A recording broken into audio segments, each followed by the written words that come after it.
নমস্কার, আমি আরাধ্যা দেবী দাস।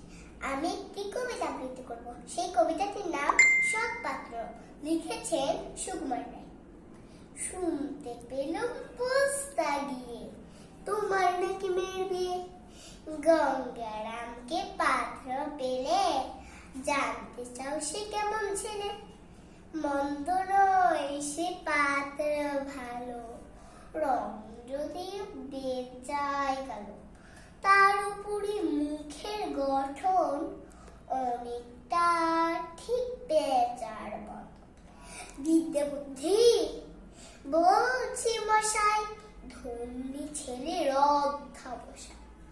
19টি বার ব্যক্তিকে সে ঘায়েল হয়ে থামলো শেষে। বিষয় আশয় ঘুরি বেজায়, কষ্টে সৃষ্টে মানুষ তো নয় ভাই কত তার, একটা পাগল একটা গোয়ার। আরেকটি সে তৈরি ছেলে, জাল করে রোড গেছেন জেনে। কনিষ্ঠটি তবলা বাজায়, যাত্রা দলে 5 টাকা পায়।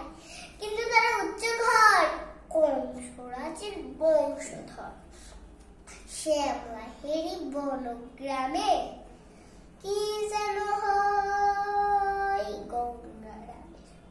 যা হোক, এবার পাত্র পেলে এমন কি আর মন্দ ছেলে। নমস্কার।